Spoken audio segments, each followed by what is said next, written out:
Et c'est parti! Donc aujourd'hui, on va réparer le système de refroidissement de la Ford Fiesta parce qu'il était cassé. Voilà. Donc si t'as pas de système de refroidissement sur une voiture, bah tu roules pas. Bien intéressant, j'espère que vous allez bien. Aujourd'hui on se retrouve pour une nouvelle vidéo. Aujourd'hui on va donc réparer encore une fois la Fiesta dans son petit concept de développement personnel pour qu'elle arrive sur un état d'opérationnalité qu'elle roule bien quoi. Ok, donc quand j'ai récupéré la Fiesta, il y avait pas mal de soucis là-dessus. On revient un petit peu, on remobilise un peu son cerveau, la mémoire. On se rappelle qu'il y avait des trucs à faire dessus. Et aujourd'hui, il y a encore des trucs à faire dessus. Aujourd'hui, j'ai remarqué que la Fiesta perdait pas mal d'eau quand même. Et ça, c'était pas trop sécurité. Dans les embouteillages, je transpirais autant qu'elle.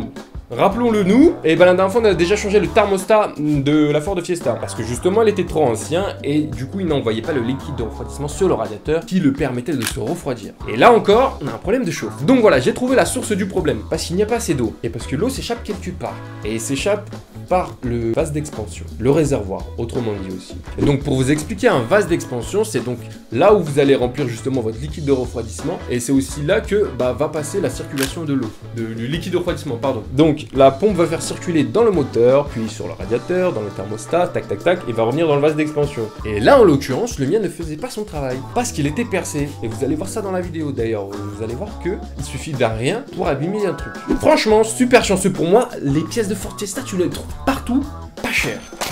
Ouh, ça craque hein. On a l'explication du circuit, on a donc la cause de la panne, et maintenant, on a un début de solution puisqu'on a la pièce. Donc voilà, maintenant, c'est parti, je crois bien. Et action. Aujourd'hui, on va réparer donc la Fiesta et surtout son circuit de refroidissement. Et pour commencer comme pièce, on a ça. Enfin, ça et ça. Plutôt, qui devait être en une partie normalement. Donc c'est le ventilateur de refroidissement qui est complètement irréparable, comme vous pouvez le voir. Donc j'ai dû en reprendre un nouveau qui est juste là. Bam.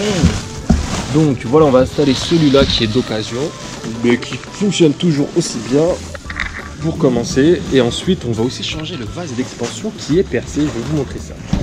Et on va prendre ça, on va aller à la voiture et c'est parti. Normalement, c'est pas des trucs qui sont super compliqués, mais sait-on jamais avec moi. Allez, c'est parti.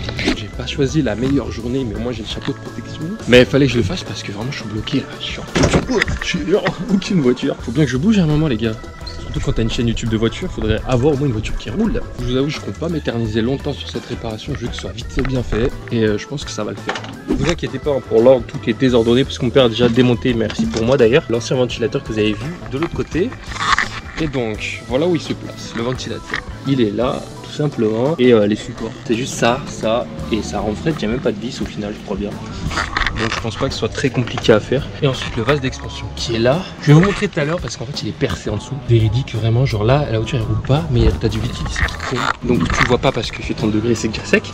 Mais je vais vous montrer, je vous assure qu'il y a vraiment une petite fente là qui tout simplement fait fuir le réservoir. Ça c'est pas très cool. Donc voilà, je m'attaque à ça, mais c'est parti. Ok, alors pour moi il faudra juste que je trouve un endroit pour pouvoir placer le ventilateur. Je vais choisir le dessous de la voiture parce que j'ai l'impression que c'est là où j'aurai le plus de place. Je dis ça mais en vrai, comme vous voyez, je galère donc je passe par le haut, par le bas. Et en fait l'emplacement est assez serré quand même. Donc là j'ai bientôt terminé déjà d'installer le ventilateur, vous voyez c'est très rapide. Il n'y a plus qu'à mettre ces supports là en dessous qui vont jusque là. Bon je vais prendre celui-là. Celui-là il va aller jusqu'ici en dessous. Et ensuite le support et le ventilateur est installé. Allez, ça y est, on est bon, on a déjà installé le radiateur. Il ne bouge plus, bien à son emplacement, parce qu'il faut savoir qu'avant, il faisait ça, il balait vraiment, il n'y avait plus de support. Et donc voilà, il n'y a plus qu'à installer le connecteur. Là, bon, comme c'est pas moi qui ai démonté, je sais pas, mais je vais les retrouver et après remettre tout en place. Et ensuite, je me suis fait mal. Et ensuite le vase. Allez, hop. Donc maintenant, on passe au vase d'expansion. Pour le démonter, je vais enlever cette durite là, puis j'ai déjà enlevé les supports, donc en fait on est bon, on avance dans le travail, voilà, c'est souvent c'est carré. Ensuite, j'aurai juste à vider l'eau, faut faire gaffe parce qu'il y a de l'eau qui va couler. Et tout simplement, je vais l'installer de nouveau et c'est terminé. Et la voiture pourra rouler enfin. Je pense que je vais nettoyer un petit peu quand même la compartiment moteur là parce que c'est dégueulasse. Voilà. On va faire ça après, quand tout sera terminé. Et bien c'est une petite après-midi qui s'annonce facile là, je le sens. Allez. Voilà, j'ai désinstallé ce vase d'expansion là. Je vais vous montrer vraiment le problème. Si vous le voyez bien, là, zoomez un peu sur votre vidéo, vous allez voir, il y a une petite fente là, la mini fente. Vous croyez que ça ne suffit pas pour faire fuir? Bah si, complètement.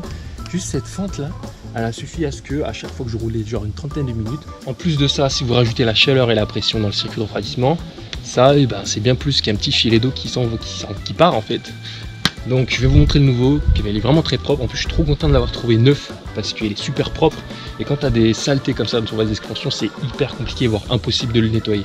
Ok, donc voilà le nouveau, tout simplement c'est le même, mais en mieux, parce qu'il est tout neuf et il est tout propre. Donc voilà, comme je vous l'ai dit, franchement, je vais comparer avec l'autre, vous allez voir direct la différence. Voilà, là il a à peu près une vingtaine d'années. Tout neuf, c'est mieux quand même. Allez, c'est parti. Donc à l'intérieur il y a des petits trucs d'installation. Des petits éléments genre ça, je vais voir si j'en ai besoin. Je vais regarder sur ce qui est déjà installé. Et ça, c'est juste une embouchure en caoutchouc en fait.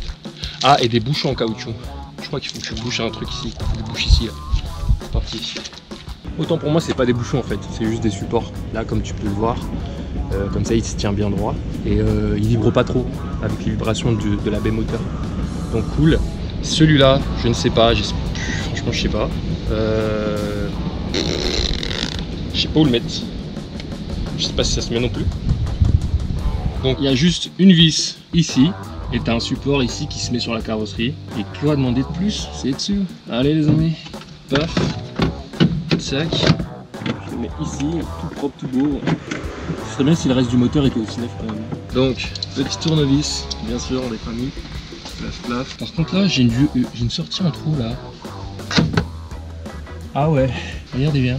Ouais, il a. Donc je crois que c'était vraiment un bouchon. Faut que je le retrouve. Je vais le mettre là, je vais le boucher là. Je pense que ça dépend des modèles. Tu mets le bouchon soit ici, soit en bas là. Une fois mon père arrivé, il a direct mis le refroidissement.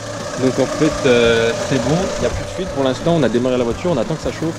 Ça prenne en température et que le ventilateur reprenne le relais. Mais pour l'instant, c'est encourageant. Donc c'est parti, c'est bon. Je vais nettoyer un petit peu quand même parce que c'est assez cradox là-dedans. On fait de la mécanique, mais on aime quand même les choses propres. Ça va de pair. Ah oui. Oui, c'est vrai que je vous avais prévu de faire une vidéo de nettoyage moteur. D'ailleurs, si vous voulez toujours la vidéo complète, bah, vous pouvez m'écrire en commentaire que vous la voulez. Je vais pas utiliser de savon, c'est vraiment juste pour mettre ça au propre. Et c'est parti quoi. Je compte vraiment faire une vidéo sur le nettoyage de la baie moteur, donc vraiment n'hésitez pas à commenter ou à m'envoyer des messages sur Instagram les gars. Donc voilà, on avait la crasse. C'est déjà un petit peu plus propre. Il faudra d'ailleurs j'ai de la crasse sur moi, hein, c'est cool. Donc on va attendre que ce soit un peu plus propre. C'est-à-dire que ça sèche. Et normalement ce sera plus propre que ça une fois que ce sera séché. D'ailleurs moi je pourrais prendre une douche maintenant. Et voilà pour aujourd'hui quoi les mecs. Et j'espère grandement que la Fiesta me refera plus de problèmes de refroidissement. Donc voilà. Là je bois du liquide de refroidissement, c'est tiède. Et moi j'ai envie de savoir en commentaire si je suis vraiment le seul à avoir des galères comme ça sur mes voitures les gars. Vous savez quoi, ça me fait penser à un concept là. Dites-moi vos péripéties en commentaire avec vos voitures. Parce que là, je doute que je suis pas le seul quand même. Allez. C'est pas pour vendre Ford hein, mais franchement, je trouve que c'est facile à réparer d'une manière. Donc voilà, au final, je pense qu'il faut retenir, c'est que généralement sur une voiture avec le temps, c'est ça qui génère un peu de fuite. Donc voilà, à surveiller. Et d'ailleurs, partagez cette vidéo à ceux qui en ont besoin de l'entendre ça. Parce que ouais, on roule pas tous avec des voitures de 2021. Et d'ailleurs, c'est très cool de rouler avec des voitures des années 90, moi je vous le dis. Et donc voilà pour la Fiesta aujourd'hui dans son concept de développement personnel. On est sur du 15 € sur le réservoir de liquide de refroidissement. Et cette vidéo est déjà terminée, j'espère qu'elle vous a plu. On se retrouve à la prochaine pour de nouvelles vidéos.